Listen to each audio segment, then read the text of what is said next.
So Scott makes a thing, says, gonna go home after work and make that wiffle ball in Rhino. Ooh. Nice. Yeah, just to be clear, Scott, it's actually not a wiffle ball. And the only reason I bring this up is because I've been hit in the head with these things from my roommates. And I wish it was a wiffle ball. This is like a solid chunk of ABS right here. Yeah. And it is, it weighs about 63.36 pounds, 63.36 grams. So it is not light. When you get hit in the head with that, you definitely feel it. And Connor, maybe we could learn a little bit more about our runners here as we are getting things started. Of course. So back to Dom from the United States using SOLIDWORKS. He has spent his entire adult career in manufacturing.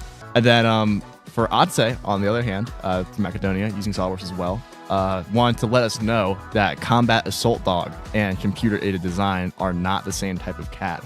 And I think that is a very important thing to note. CAD will not chase you down.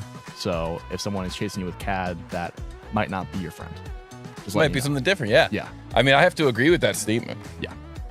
All right, guys. Well, with that, we are ready to move on to this next match in our semifinals. And Atse has 1 point. So if Dom does not win this match, then that is going to be it. We are going to have our finalists. But never count Dom out. He is super, super speedy. So here we go. This next battle between Dom from the United States using SOLIDWORKS and Atse from Macedonia using SOLIDWORKS begins in 3, 2, 1, go!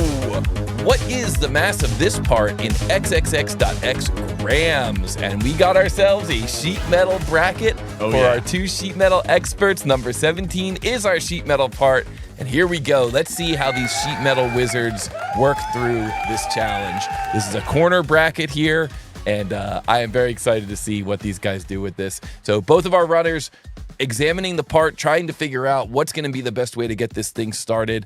And looks like both of our runners, let's see here, starting very similarly, using that 146 going up to that height, coming across with that horizontal dimension. Interestingly, Dom looks like he is going into a little bit more detail on what is ultimately going to be that relief. So the face that we're looking at here is kind of the face that's on the lower left of the isometric view. So they're drawing that thing. The max height of this part is 170, just to help it, keep everybody in orientation as to what these guys are doing here. You can see that Dom on the left just went through and added in that little half round for the bend relief. That's on that view there. That's on the lower left. So you can see him adding in that kind of half round. And let's move this thing over a little bit. Wow, this is a good part for these guys to be battling out on. Yeah. I don't know. And Elena in the chat says, I'm just here cheerleading for Atse. Nice. Great to see you in here, Elena. I don't know if you do this on purpose, but it seems like a lot of the times you have two runners where one of them likes to do a lot of sketching first or extrude first. And I say that, and then they both did the extrude. But it looked like Atse was going to be extruding first. But I take my statement back. Well, it's definitely something that, is ultimate. It happens a lot. You're right. It definitely happens a lot. I can't take credit for it. If anybody could take credit for it, it would be the Wheel of Fate. That's it. Yeah, I mean, the runners all have their own techniques, and it's very interesting when we do see two runners, one who maybe prefers to sketch more, do more layout work, and one who prefers to do kind of one feature at a time. The thing is, sheet metal is kind of its own animal, and there's certainly some scenarios you can run into when you're working in sheet metal that you're not going to run into in other areas of the software. Yeah. And so it's going to be very interesting to see how our runners handle those scenarios and what ends up happening. This is cool stuff. I like this. I like that they're both very comfortable getting in there, modeling with sheet metal. We can see that Dom is getting in there using the edit flange command in SOLIDWORKS sheet metal and creating this flange so that it doesn't run the entire length of that model, because it's a shorter flange. It doesn't actually run that entire length. We also see Atse over on the right there going through and modeling up that part and examining his corner relief options and adjusting his corner relief options to make sure he didn't have that little notch in there.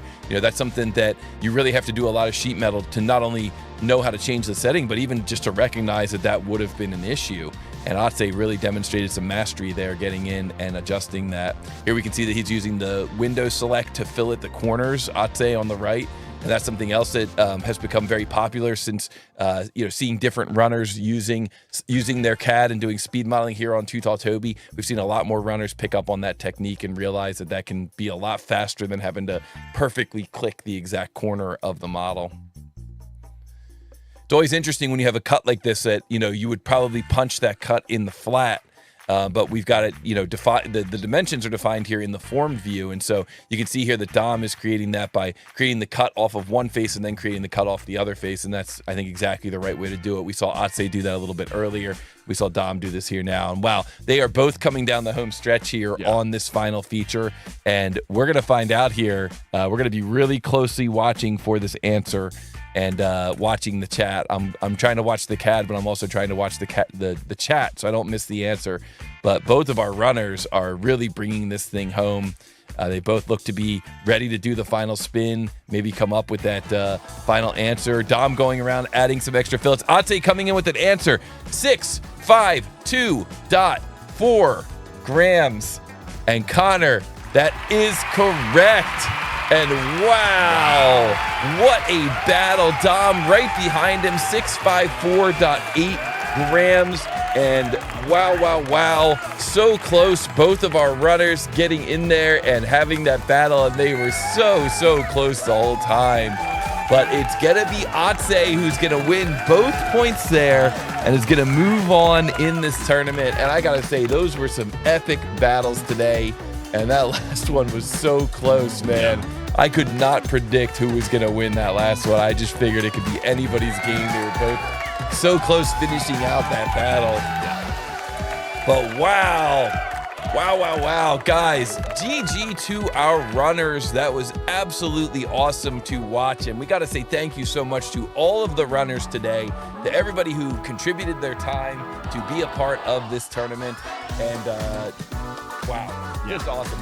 Could not ask for anything more. Some really epic battles there. That is crazy. Dom Linder is no slouch. The fact that Atse bested him, and after only just joining the channel.